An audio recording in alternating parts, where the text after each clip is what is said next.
Swayam Prabha. Digital India. Educated India.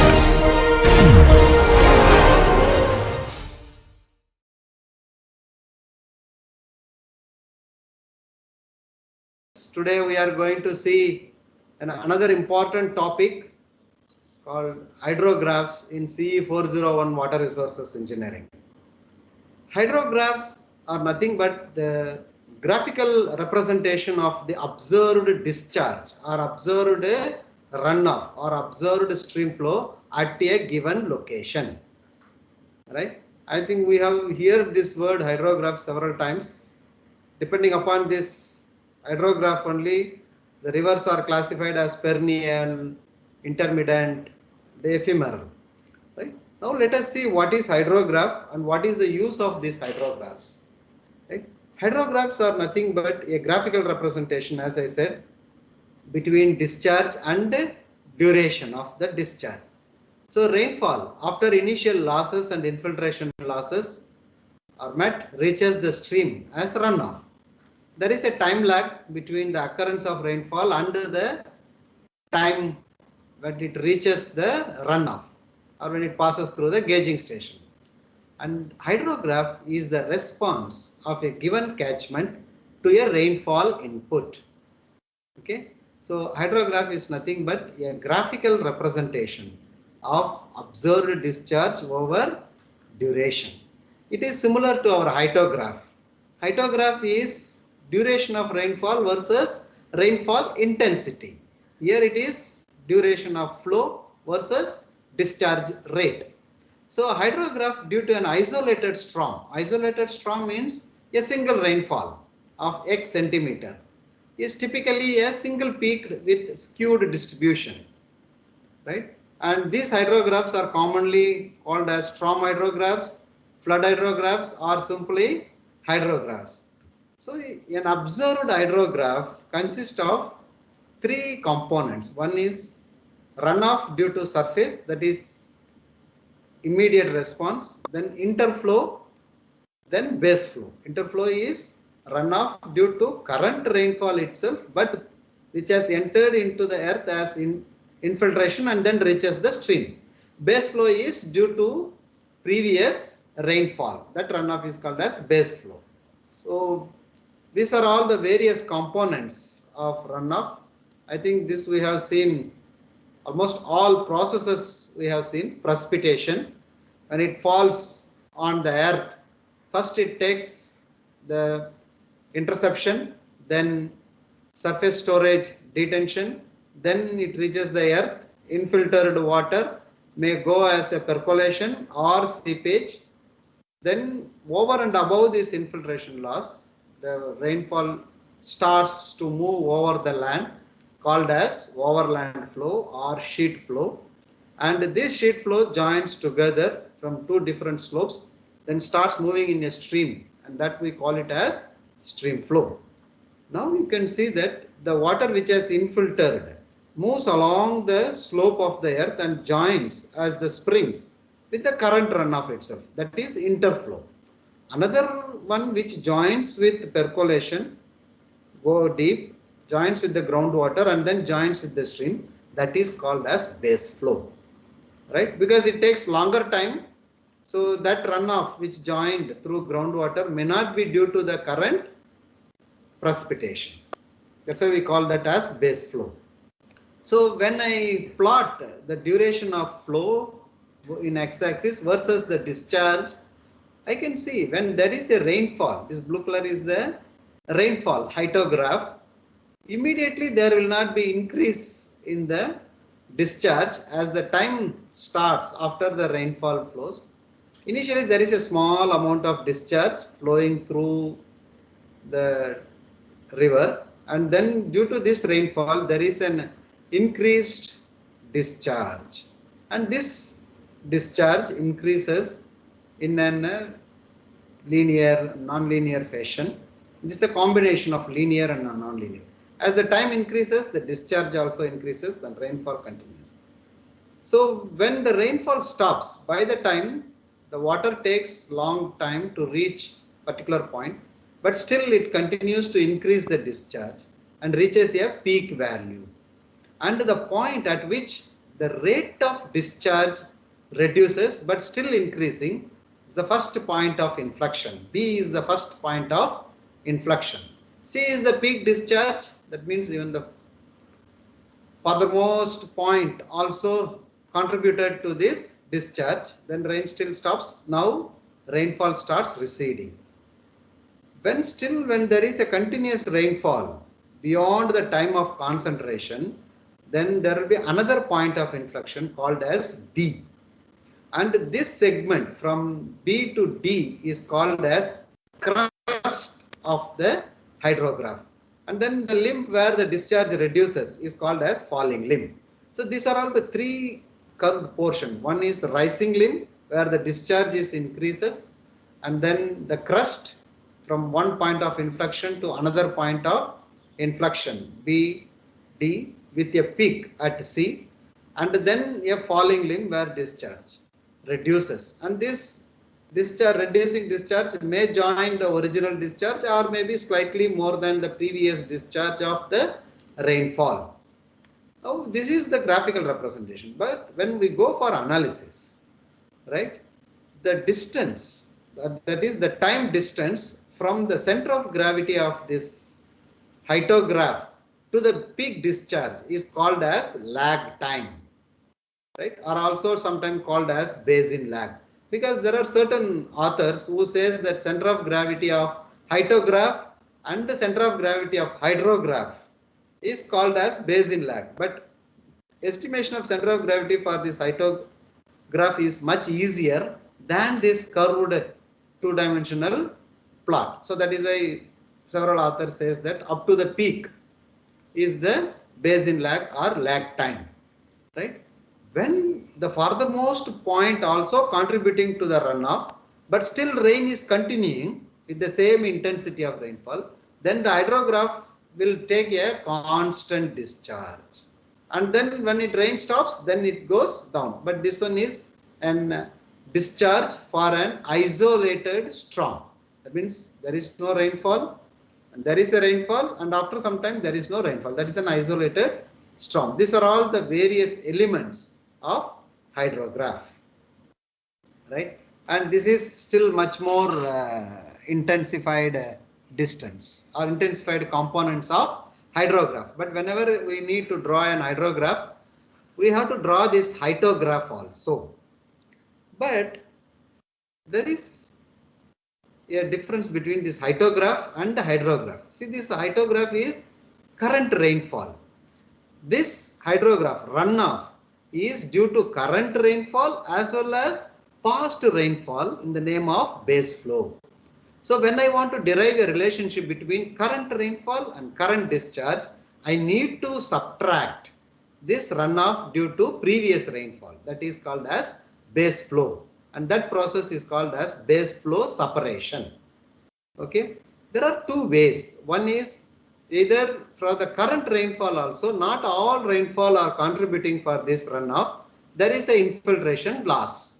When I subtract the infiltration loss from the observed rainfall, that rainfall is called as effective rainfall, right? That is what we have seen one example also in during the infiltration class 5 index estimation.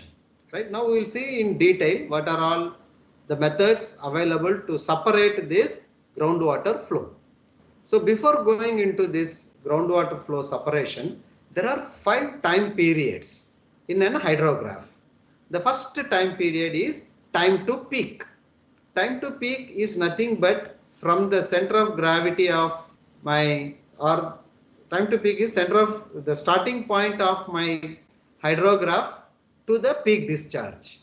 That is called as time to peak.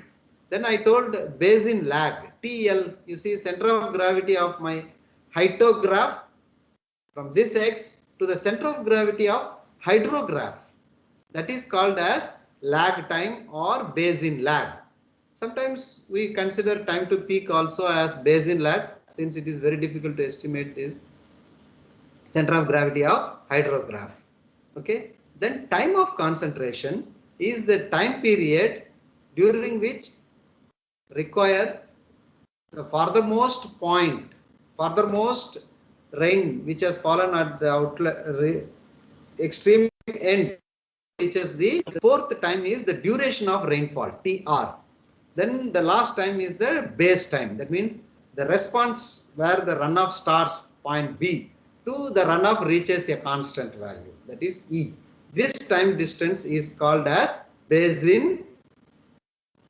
time of hydrograph.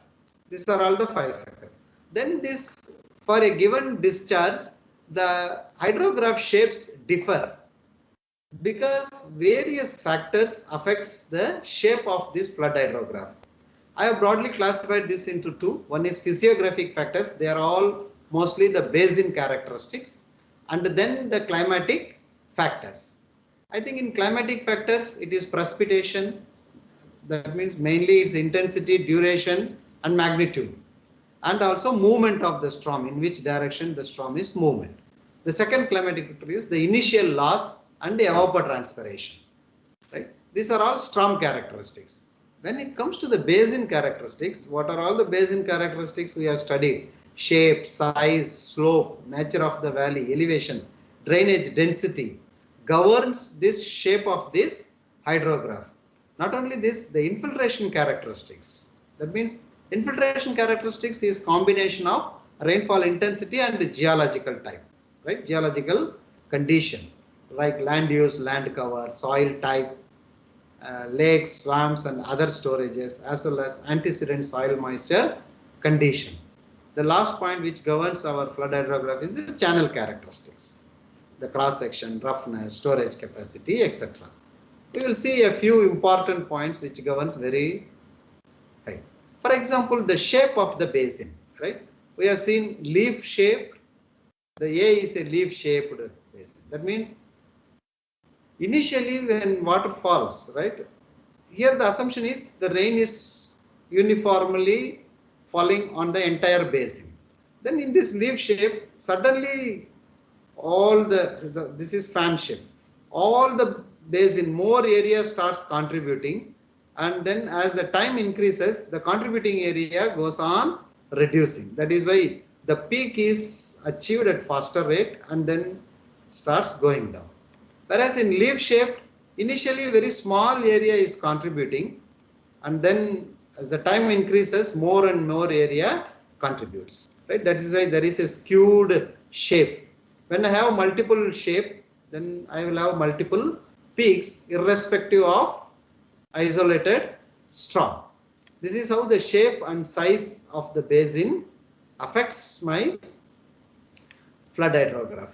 And secondly, in this flood hydrograph, right, the rising limb is governed by the rainfall characteristics, falling limb is governed by the basin characteristics, and this crust is combination of rainfall and basin characteristics.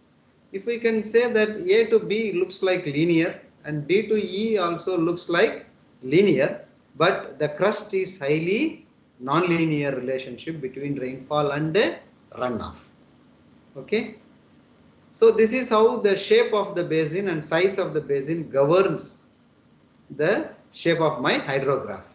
The slope, when the slope is very steep, that means the runoff will be moving at faster rate in contrast to a flat slope basin. So when basin area intensity of rainfall remains same, a flat basin will have a quick peak discharge than a flat basin. The another characteristics which governs is drainage density.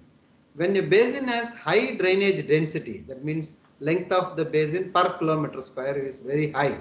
That means the sheet flow runoff distance is shorter. Once it reaches the channel, it moves at faster rate.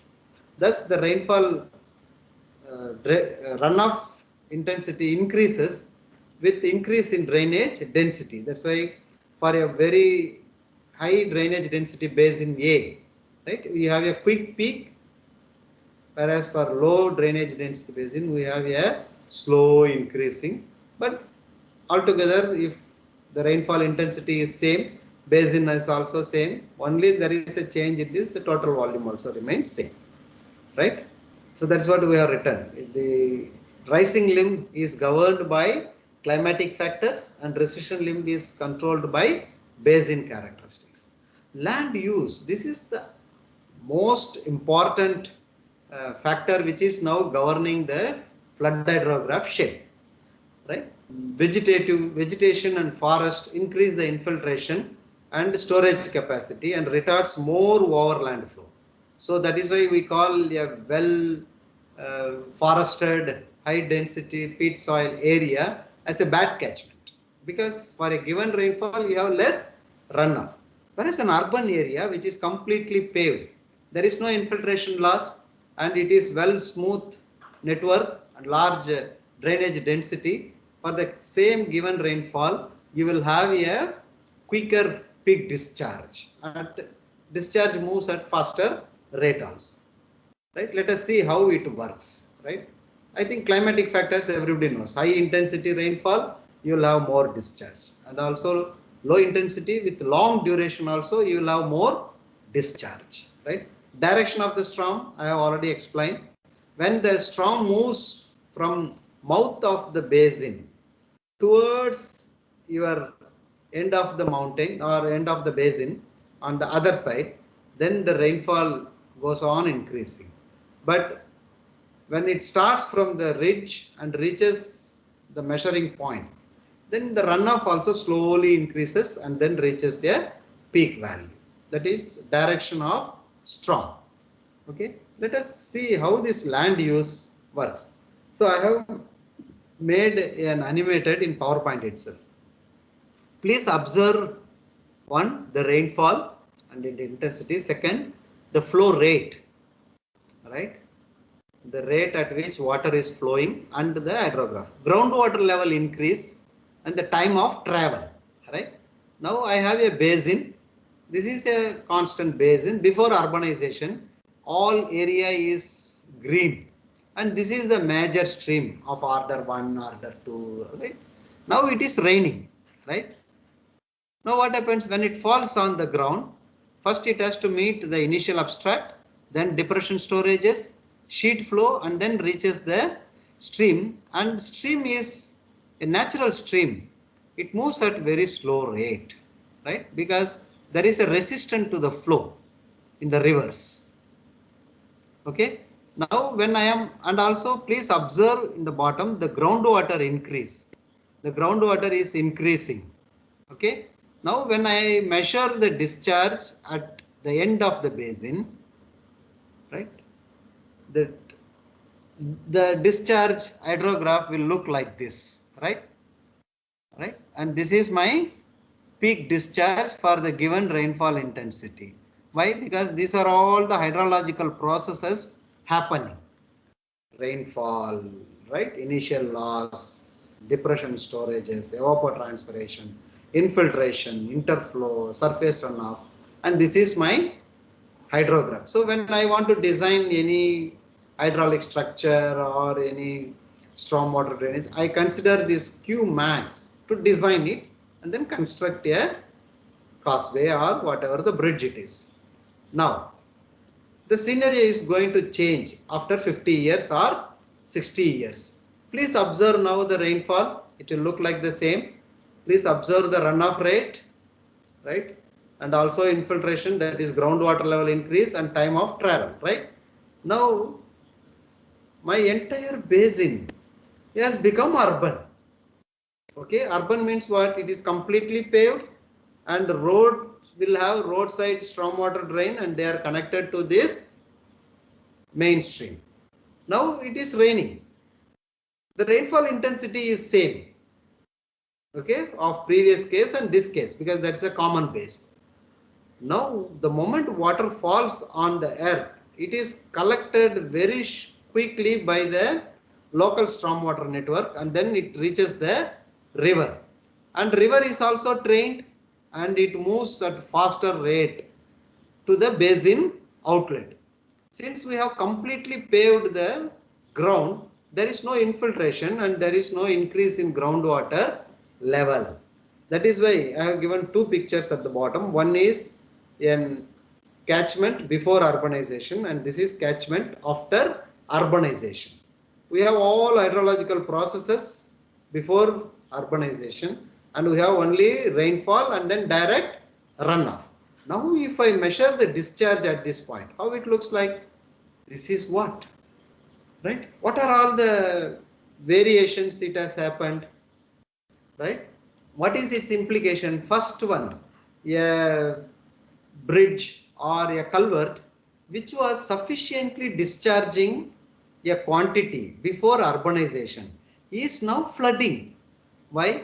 Because before urbanization, I have made this as the design discharge. Now, because of urbanization, increased rate of discharge and increased quantity of discharge, the discharge has reached a maximum value. The rainfall intensity is same, only to show you how the land use governs the design.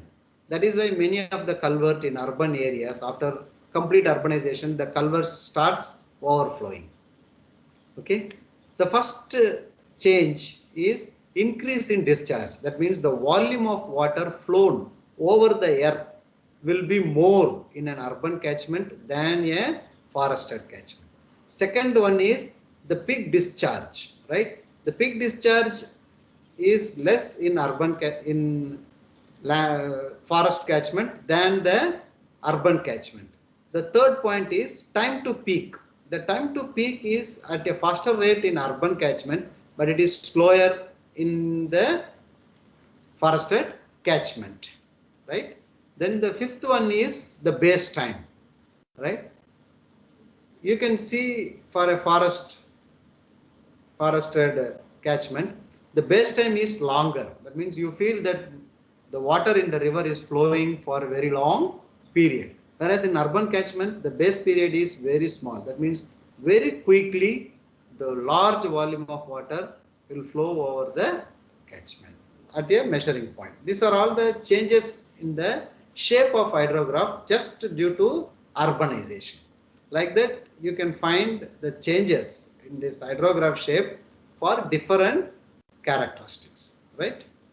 Now, as I said, when I want to derive, once I have drawn the hydrograph, right, the next step is to derive a relationship between this rainfall and runoff. So rainfall, I can say that rainfall excess by drawing a 5 index line. But runoff is the total runoff due to current, surface runoff, then interflow and base flow. Now I have to subtract that base flow from the observed runoff. Then this is a graphical method, semi-graphical method. That means I have to make for a given rainfall, the runoff starts from 0 and ends with 0 or less. Okay. So, but now here there are some groundwater flow. How to do? There are three methods, right?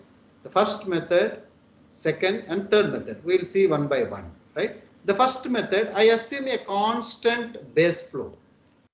How do I can assume a constant base flow? First, I see what is the discharge at which the direct runoff is increasing to the discharge when it comes back to the starting discharge. I connect these 2 points and assume that as the base flow.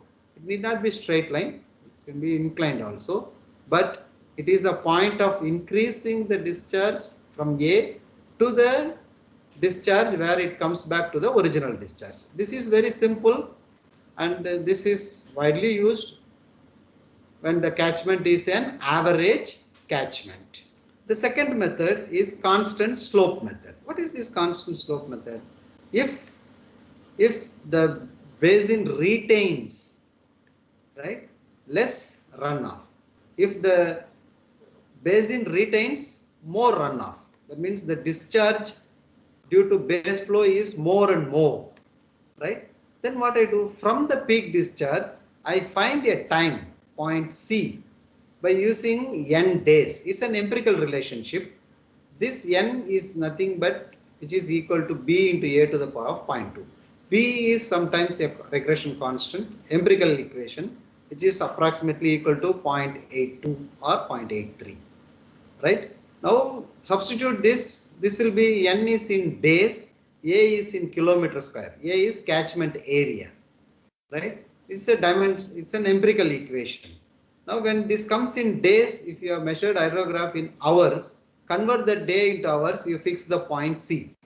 Now connect point A from where your hydrograph starts increasing and this point C. Whatever the discharge below this line is the base flow, and the discharge above this is the direct runoff.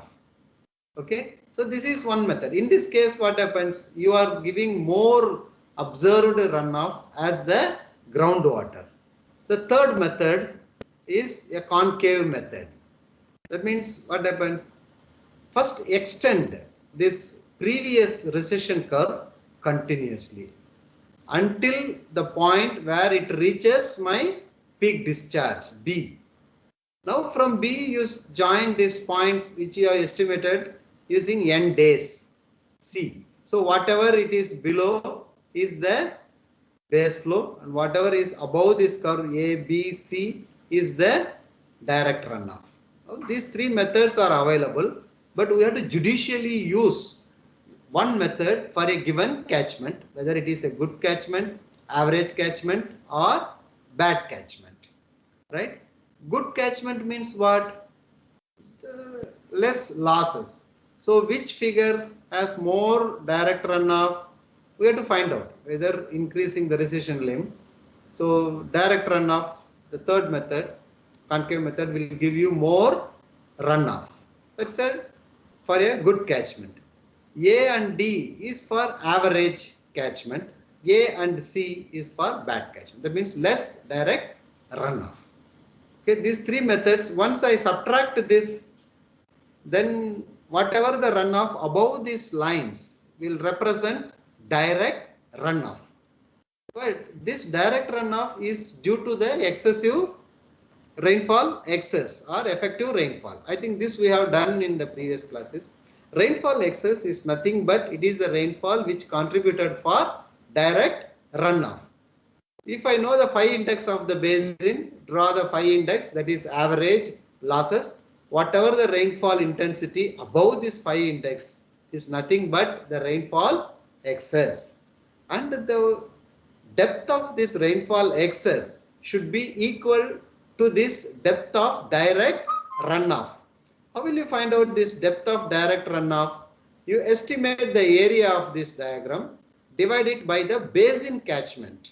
So this is meter cube per second multiplied with x-axis is time, that will become meter cube, divide it by the meter square, then you will get the runoff in meter, which must be equal to this total depth of rainfall excess. That is the concept of hydrograph or graphical representation of hydrograph.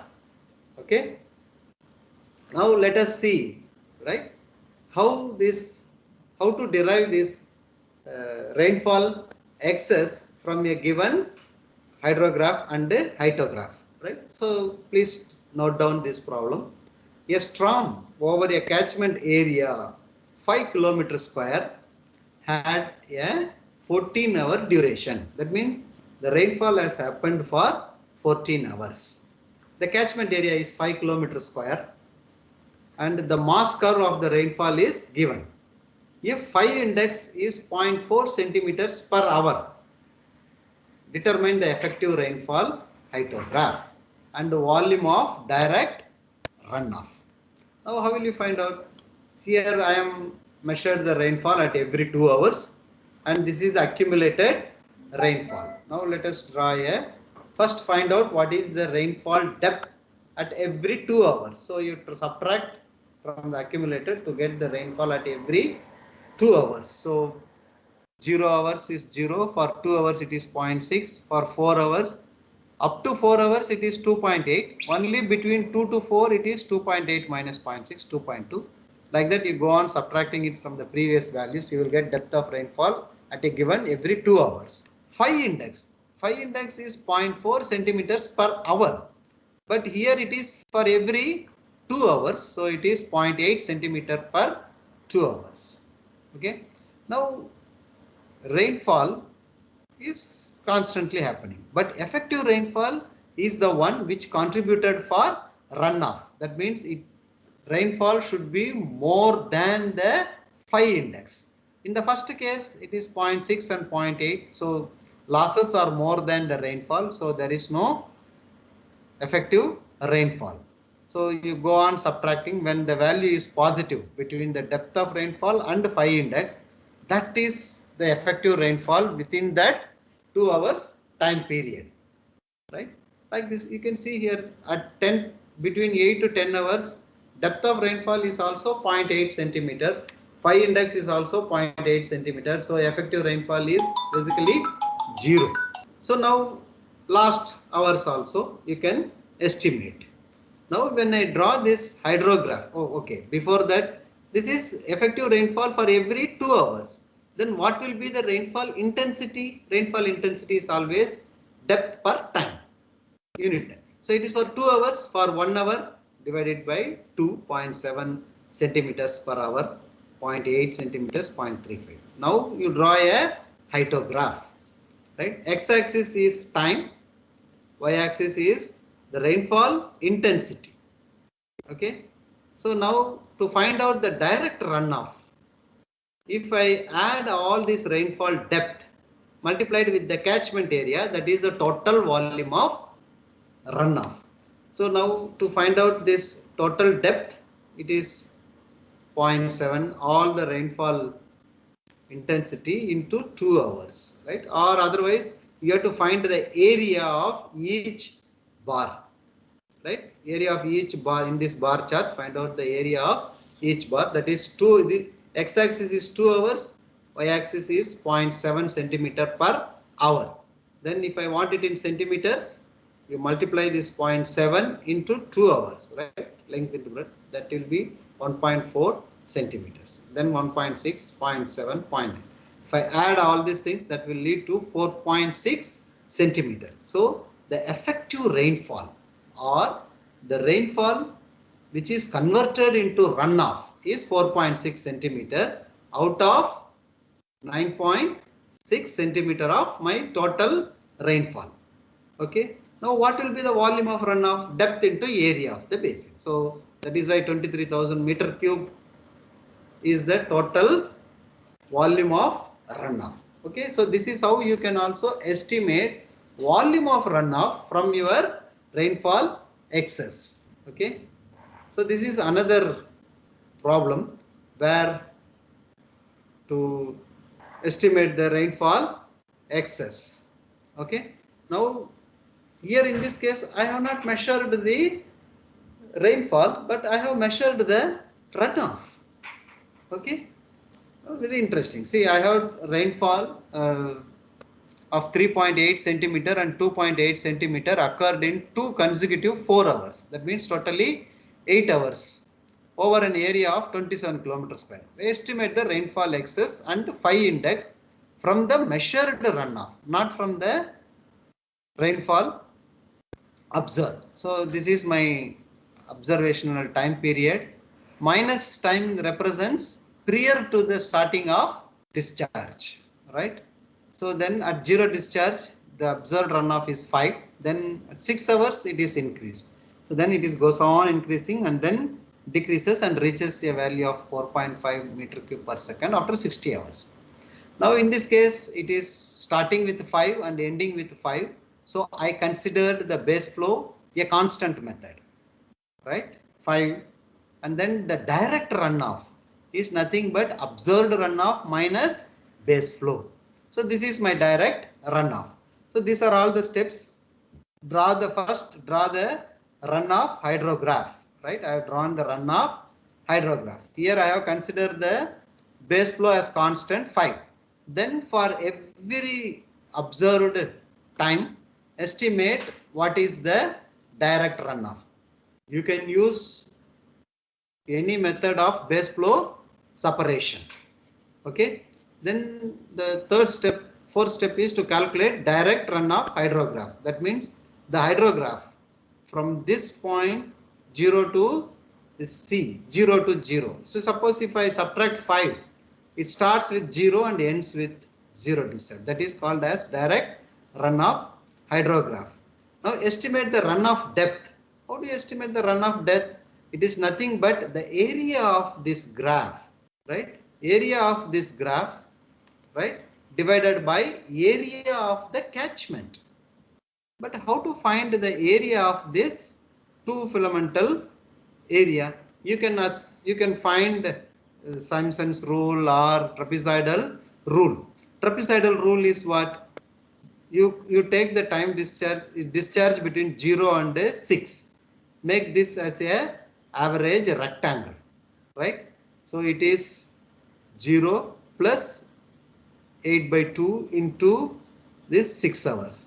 Then rectangle between 6 to 12 hours, it at 6 is 8 by 2 plus at 12 hours it is 21 by 2 into 6 hours.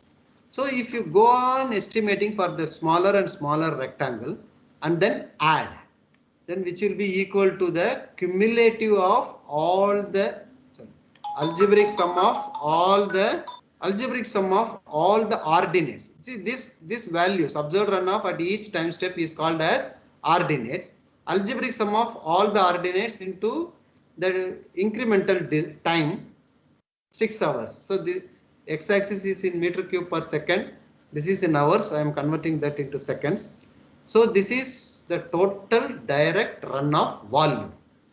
Once I know the volume, divide it by the area of the catchment. Area is 27 kilometer square. Convert that into meters. Meter square. Now the runoff depth is 5.52 centimeter. So when I converted my rainfall into rainfall excess, that is the total volume of runoff. Now from that total volume of runoff, I am estimating what is the rainfall excess. 5.52 centimeter is the rainfall excess. But what is the observed runoff? Observed rainfall, it is 3.8 plus 2.8. So observed rainfall is 6.6 centimeters. But what is phi index? It is total rainfall minus runoff divided by effective duration of rainfall, right? So it has happened for 8 hours. So 3.8 plus 2.8, 6.6 minus 5.2 divided by 8, which is equal to 0.135 centimeters per hour is the phi index, right? Hence the rainfall excess in the first 4 hours is observed rainfall 3.8 minus 0.135 times of 4 hours. So 3.26 centimeter is the first rainfall excess, then 2.8 minus the losses, 2.26 is the rainfall excess during second 4 hours. So there is a connection between these 4 values. That means observed rainfall, observed discharge, rainfall excess and direct runoff hydrograph. And this concept has led to another concept called as unit hydrograph, which is the first method where researchers have developed a relationship between rainfall and runoff.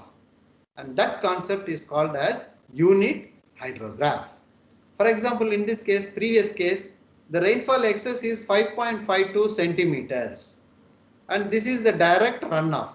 What could be the runoff if the rainfall is 1 centimeter? That means rainfall excess is 1 centimeter in d hours. What could be this? That is what the first relationship researchers have developed, and that concept is called as unit hydrograph. The unit hydrograph is nothing but it's a lumped response of the catchment to a unit rainfall excess of d hour duration, that to produce a direct runoff hydrograph. Initially this unit rainfall was considered as 1 inch. Later now we are considering it in SI units 1 centimeter of rainfall excess. That means in layman definition, it is the direct discharge due to a 1 centimeter rainfall happened in d hours. That is what the unit hydrograph was defined, and it was introduced by Sherman in 1932. Okay, so these are all certain definitions. It relates only the direct runoff to the rainfall excess. Hence, the volume of water contained in the unit hydrograph, if I take the area of that unit hydrograph and divide it by the area of the catchment, that also should be equal to 1 centimeter. Okay, that is the concept. Because my rainfall excess is 1 centimeter, this 1 centimeter has flown over the area of a kilometer square, right? If I divide that entire volume of runoff by area of the catchment, I will get a rainfall excess of 1 centimeter, and runoff should also be equal to 1 centimeter. So that means in unit hydrograph, rainfall excess is equal to runoff depth. Okay, as 1 centimeter depth of rainfall excess is considered, the area of the unit hydrograph is equal to the volume given by 1 centimeter over the catchment area for that duration.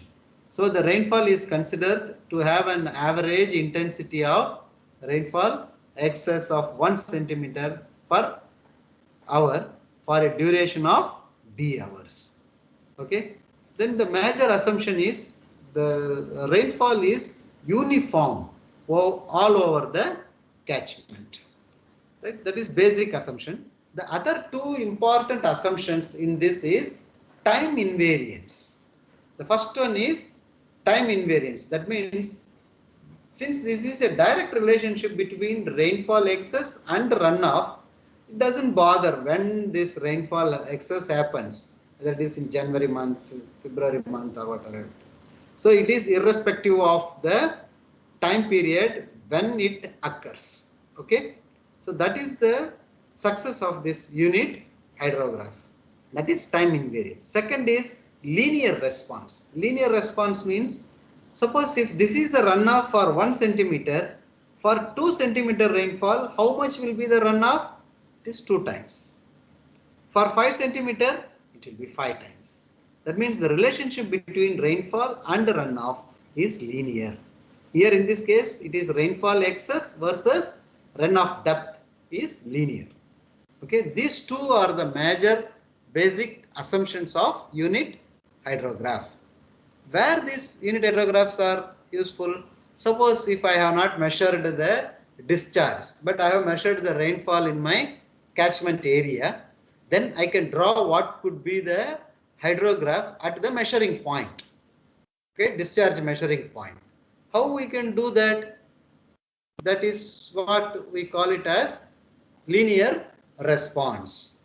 So that is why unit hydrographs are very useful in calculating direct runoff hydrograph or flood hydrograph or storm hydrograph for a given storm occurred for d hours. In this case, I assume that a unit hydrograph of d hour duration is available. Okay, let us assume that I have a unit hydrograph of 6 hours duration. Always unit hydrographs are tagged with duration of rainfall. That means 6 hours. That means the rainfall has happened for 6 hours. 1 centimeter has happened for 6 hours. Now calculate and draw the direct runoff hydrograph to a rainfall excess of 5 centimeter. This is for a single rainfall. So what I do?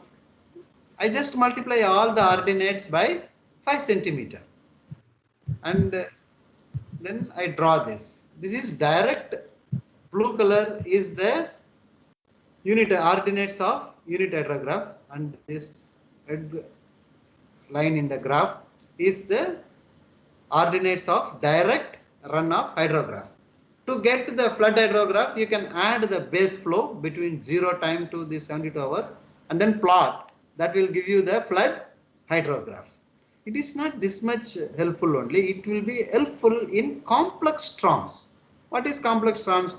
First 6 hours, there is a rainfall of 5 centimeter, and next 6 hours, there is a rainfall of some other depth. Then this unit hydrograph will be very much useful to find out the combined flow due to this two rainfall, right? Let us see here. Two storms, each of 6 hour duration, having rainfall excess of 5 centimeter and then 4 centimeter. That means the total duration of rainfall is 12 hours. First 6 hour it is 5 centimeter. Second 6 hours it is 4 centimeter rainfall excess. Find out the direct runoff. So what we will do? Right? First I draw the unit hydrograph at 0 hours. Multiply each and every point, right? Every observed point by 5. Okay. Now the second rainfall has happened for the next 6 hours. So I lag this hydrograph by 6 hours. The same unit hydrograph which I have used for first 5 centimeter. Now you lag. But you multiply each and every ordinate by 4 centimeter. So this red color is the flood hydrograph due to 5 centimeter rainfall excess, and this purple is due to flood hydrograph or direct runoff hydrograph due to 4 centimeter. But river doesn't differentiate between these two. It is the combined discharge. So now if I add the ordinates of each and every flood to flood hydrograph, the resulting hydrograph is the direct runoff hydrograph due to this combined storm, also called as complex storm. Okay, so this is the purpose of unit hydrograph. But so this I have done this in tabular form. This is the duration and this is the unit hydrograph ordinates. First unit hydrograph I multiplied it with the 5 centimeter, and second ordinates it is multiplied with 4 hours, but all the values are lagged by 6 hours. Now I add it, that will give me the total direct hydrograph, and this principle is called as principles of superposition. So now I can estimate a direct runoff hydrograph due to a complex storm through principle of superposition. But each and every unit hydrograph is derived on the basic assumption of time invariant and linear response. Okay, so this is about unit hydrographs. So far we have seen what is the use of this unit hydrograph. The basic assumption in the previous few slides is you have a unit hydrograph in hand. That means what is the direct runoff for a given duration which has a rainfall depth of 1 centimeter.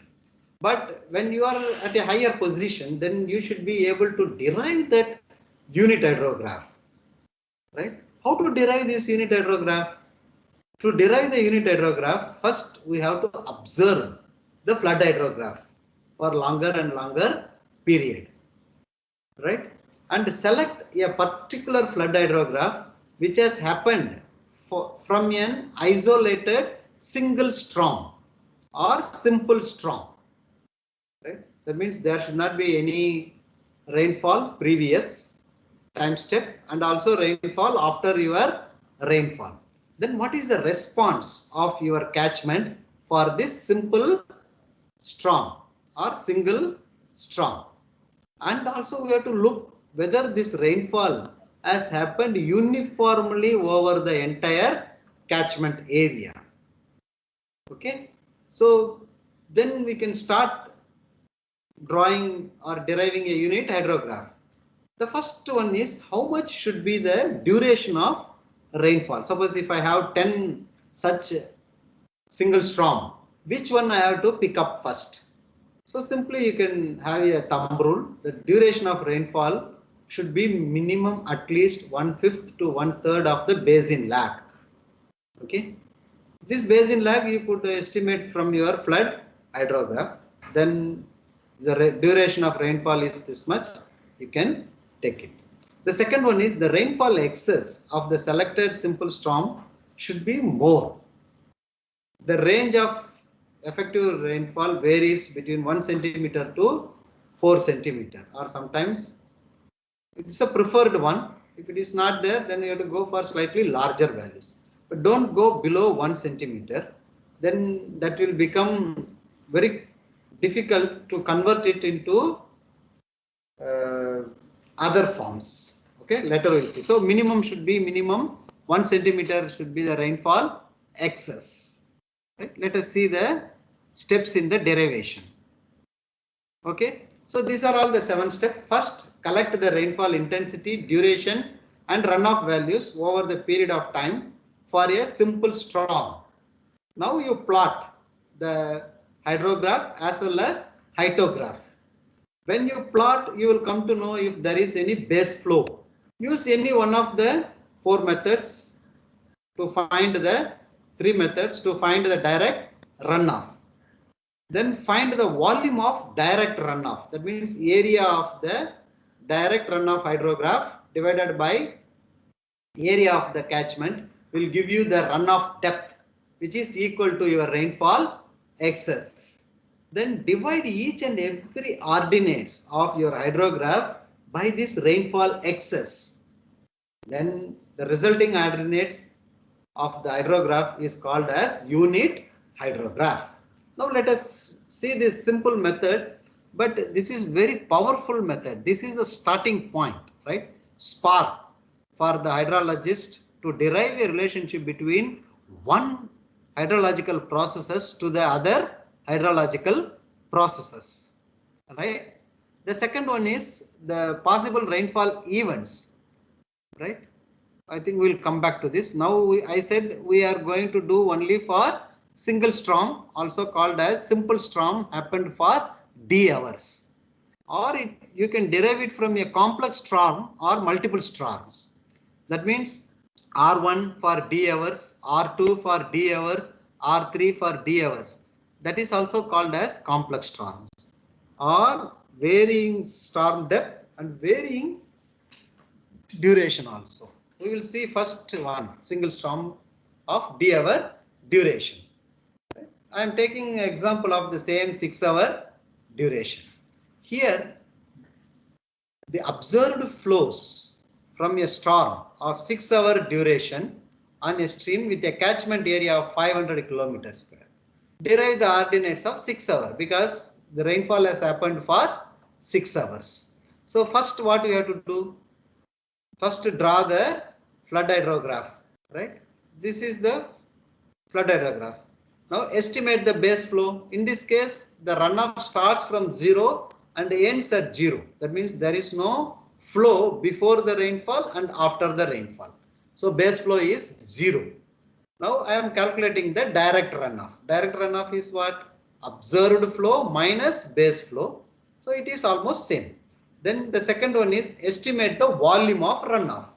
If the time interval is constant, you add all the ordinates multiplied with the delta t time step, that will give you the total volume of water flowing, and divide it with area of the catchment 500 kilometers square.